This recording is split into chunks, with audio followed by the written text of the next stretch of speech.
సువార్త సౌభాగ్యంతో కూడినటువంటి సువార్తగా మారిపోయింది ఈ రోజుల్లో.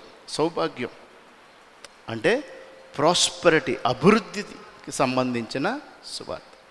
నువ్వు దేవుడికి ఇది చేయి, దేవుడు నీకు ఇది చేస్తాడు. నువ్వు దేవుడికి ఇంత ఇవ్వు, దేవుడు నీకు ఇంత ఇస్తాడు. మేము ఈ విధంగా చేశాం కాబట్టి దేవుడు మాకు ఇది చేశాడనేటువంటి సువార్త సౌభాగ్యవంతమైనటువంటి సువార్తే కానీ సిలువను గుర్చిన వార్త. సిలువ శ్రమకి సాక్ష్యం, సిలువ సమర్పణకి సాక్ష్యం, సిలువ దేవుడు కుమారునికి అనుగ్రహించినటువంటి పనికి సాక్ష్యం, సిలువ తన ముగించినటువంటి ప్రణాళికకి సాక్ష్యం. కానీ సౌభాగ్యానికి కానీ సుఖానికి కానీ అభివృద్ధికి కానీ సువార్త కాదు. కాబట్టి వేదికల మీదకి వెళ్ళినప్పుడు మీరు ఒకవేళ వాక్యాన్ని టీవీల్లో వింటున్నప్పుడు కానీ లేకపోతే ఎక్కడన్నా సభలు జరుగుతున్నప్పుడు కానీ అది సౌభాగ్యంతో కూడినటువంటి సువార్త కూడా లేక సిలువను గురించి క్రీస్తుని గురించి తెలియచేసేటువంటి సేవకుని బోధో ఎంచుకుని వెళ్ళడం అనేటువంటిది విశ్వాసి జీవితం యొక్క లక్షణంగా ఉండాలి. సౌభాగ్యవంతమైనటువంటి సువార్త, ప్రాస్పెరిటీ ప్రాస్పెరిటీ ప్రాస్పెరిటీ. ఈ ప్రాస్పెరిటీ గురించి బోధించేటువంటి ఈ సువార్తికుడు అంటే సౌభాగ్యం సుఖం గురించి బోధించే వ్యక్తి మన కండ్ల ముందు మనకి ఏమని చూపించడానికి ప్రయత్నం చేస్తూ ఉంటాడంటే తన సౌభాగ్యాన్ని చూపిస్తే, ఓహో ఈ సువార్తికుని అంత అత్యున్నతానికి నేను వెళ్ళాలి అంటే సౌభాగ్యమైనటువంటి సువార్తే సువార్తగా చూస్తున్నటువంటి ఈ లోకానికి పౌలు ఏం చెప్తున్నాడంటే మేము సిలువ వేయబడినటువంటి క్రీస్తుని ప్రకటించుచున్నాము అంటాడు. సౌభాగ్యవంతమైనటువంటి సుఖవంతమైనటువంటి సువార్తికుని నువ్వు వెంబడిస్తే గుడ్డివాడు గుడ్డివాడిని నడిపించినట్టే లెక్క. అదే క్రీస్తుని గుర్చినటువంటి వార్తను బోధించినట్టయితే రక్షణలోకి వచ్చి ఇంకొకరిని రక్షణలోకి నువ్వు నడిపిస్తున్నటువంటిది. సో మనం ఎవరిని వెంబడిస్తున్నాం, ఎవరి మాటల పట్ల మనము శ్రద్ధ వహిస్తూ ఉన్నాం, లేకపోతే మా సంఘానికి 1,00,000 మంది వస్తున్నారు అనేటువంటి ఆ యొక్క అభివృద్ధి పదమైనటువంటి సువార్తని మనం ఫాలో అవుతున్నామా, లేక సిలువను గుర్చినటువంటి క్రీస్తుని గురించి చెప్తున్నటువంటి సువార్త వైపు మనం అంటున్నామా? ఇప్పుడు 1,00,000 జనాంగంగా మారినటువంటి సంఘాల యొక్క సువార్త ఏ విధంగా మారిందంటే తెర సంఘాల కింద మారిపోయింది. ప్రతి ఊళ్ళోనూ చర్చి పెట్టి అక్కడ ఒక తెర సంఘం పెట్టడం. తెర సంఘాలకు వెళ్ళేటువంటి అంటే ఆయన ఎక్కడో ఉంటాడు, ఈ సంఘాలన్నిటిలో తెర మీద కనిపిస్తాడు. మనుషులు తెర మీద కనబడే వ్యక్తులు వెంబడించేటువంటి సువార్త కన్నా క్రీస్తుని చూపించే సువార్త వైపు వెళ్ళడం అనేటువంటిది చాలా విలువైన సువార్త అని చెప్పి పౌలు ఇక్కడ మనకి తెలియచేస్తూ ఉన్నాడు. అలాంటి వాళ్ళని ఏం చేస్తాడంట, దేవుడు వెర్రి వాళ్ళుగా చేసేస్తాడంట లోకానికి కొంతకాలానికి. ఒకప్పుడు సౌభాగ్యవంతమైన సువార్తని నేను ప్రపంచ దేశాలకి నేను శాంతి దూతను, 4 విమానాలు నాకు హెలికాప్టర్లు ఉన్నటువంటి వ్యక్తి ఇప్పుడు మాట్లాడుతుంటే లోకంలో ఒక డాక్టర్ గారు ఉన్నారు నా ఫ్రెండ్ తణుకులో. ఆయన ఏమంటాడంటే, జాన్సన్ రాత్రుళ్ళు నాకు ఎప్పుడైనా నిద్ర పట్టకపోతే ఆయన వీడియోలు చూస్తే నాకు నవ్వుకుని నిద్ర పడుతుందని చెప్పాడు. ఎస్, క్రీస్తుని విడిచిపెట్టినటువంటి సువార్త, సెల్ఫ్ సెంటర్డ్ సువార్తకేటప్పటికి లోకం ఇప్పుడు ఎలా చూస్తుందో తెలుసా? మీ అందరికీ సాక్ష్యం కాదు అది. అది ఎంత విచారం. దేవుడు ఎంతగానో హెచ్చించినప్పుడు ఆ హెచ్చు క్రీస్తు నుంచి సిలువ నుంచి మారేటప్పటికి లోకం వెర్రివానిగా చూసే పరిస్థితి. మనం ఎప్పటికప్పుడు మనల్ని జాగ్రత్త చేసుకోవాలి. అమ్మో దేవా, ఈ పరిస్థితికి వెళ్ళినట్లయితే నేను తగ్గవలసిందే, నీవు హెచ్చవలసిందే. నేను తగ్గవలసిందే, నీవు హెచ్చవలసిందే. కాబట్టి ఈ అనుకూలమైన సువార్త కూడా వచ్చేసింది. ఇప్పుడు అనుకూలమైన సువార్త, అనుకూలమైన సువార్తలో ఒక సేవకుడు, ఆయన కుమారుడు ఒక అమెరికా దేశంలో ఒక ప్రత్యేకమైన విశ్వవిద్యాలయంలో చదివాడు.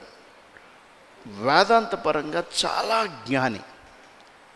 కానీ తమ్ముడు, మరి నువ్వు ప్రాక్టీస్ చేసేటువంటి ఈ విధానాల గురించి నువ్వు ఎప్పుడైనా ఆలోచించావంటే, అన్న సంఘ కన్సర్న్ కొరకు శుక్రవారాలు పెడుతున్నామన్నా, హీలింగ్ స్వస్థతల కొరకు శుక్రవారం పెడుతున్నామన్నా, మాకు వచ్చే వాళ్ళందరూ కూడా వాటి కొరకు వస్తున్నారు కాబట్టి అక్కడ సువార్త అందించడానికి ప్రయత్నం చేస్తారు. ఇది అనుకూలమైన సువార్త.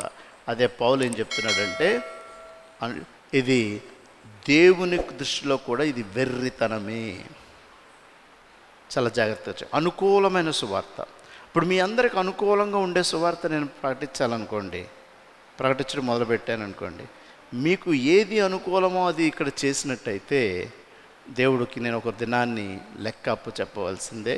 ఆయన దృష్టిలో నేను వెర్రివాడిని, లెక్కలేనటువంటి పరిస్థితి మనకు ఉంది. అందుకే ఈ వాక్యాన్ని మళ్ళీ మనం చదువుతున్నప్పుడు, జ్ఞాని ఏమయ్యను, శాస్త్రి ఏమయ్యను, ఈ లోకపు తర్కవాది ఏమైనను, ఈ లోక జ్ఞానమును దేవుడు వెర్రితనంగా చేయుచున్నాడు కదా.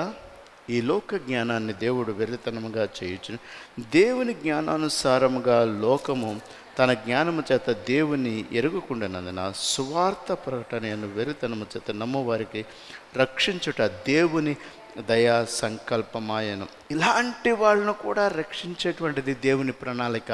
అందుకే క్రీస్తు సువార్తనే ప్రకటించండి. యూదులు సూచక క్రియలు చేయమని అడుగుచున్నారు, గ్రీసు దేశస్తులు జ్ఞానం ఎదుగుచున్నారు.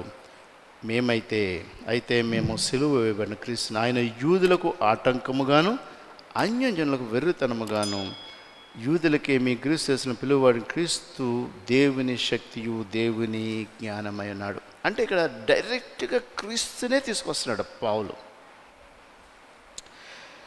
ఇది అనుకూలమైన సువార్తకులుగా కూడా పిలిచిన వారి ఆడియన్స్ సుఖాంతమైన ప్రసంగాలు చేయడం కూడా దేవుడు మనల్ని ప్రశ్నిస్తాడు. పిలువబడిన సంఘాలకు కూడా సత్య సువార్తను ప్రకటించడానికి. ఇంకా అమెరికాలో కన్వీనియంట్ చర్చెస్ వచ్చేసినాయి అంట. అంటే సభ్యుల కన్వీనియంట్ ప్రకారం అవసరమైన సంఘాలు ఇప్పుడు స్టార్ట్ అవుతూ ఉన్నాయి. అంటే మేము అబార్షన్కి వ్యతిరేకం కాదు అన్న సంఘాలు అమెరికాలో పెరుగుతున్నాయి. వివాహం కాకపోయినా భార్యాభర్తలుగా జీవించవచ్చు అని ఒప్పుకున్న సంఘాలు పెరుగుతూ ఉన్నాయి.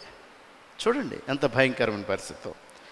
అలాగే ఉమెన్ బిషప్స్ని మేము పెట్టేటువంటి సంఘాలుగా ఉన్నాము అంటే అవి పెరుగుతూ ఉన్నాయి. కానీ సిలువను గూర్చినటువంటి క్రీస్తుని అందించేటువంటి సంఘాలు తరుగుతూ ఉన్నాయి. అంటే అనుకూలమైన సంఘాల అభివృద్ధి దేవుని దృష్టిలో ఏ విధంగా ఉంటాయో కూడా విశ్వాసులైనటువంటి మనం చాలా జాగ్రత్తగా పరీక్షించుకోవాలి. నీ చెవికి అనుకూలమైన వర్తమానమే వర్తమానం కాదు, అది నీ హృదయాన్ని, నీ మూలుగుని చీల్చేటువంటి క్రీస్తుని గురించినటువంటి వర్తమానమే మరి విలువైనటువంటి వర్తమానం. అందుకే నేను ఏ పని మీద వచ్చానో ఆ పనిని ముగించాను అని క్రీస్తు చెప్పాడే, అదే సువార్త. నేను వచ్చాను, జీవించాను, మీ కొరకు నా రక్తాన్ని చిందించాను, సమాధి చేయబడ్డాను, నేను తిరిగి లేచాను. That is the power of God. దేవుని క్రీస్తు శక్తి, అది దేవుని శక్తిగా మనం చేస్తూ ఉన్నాం.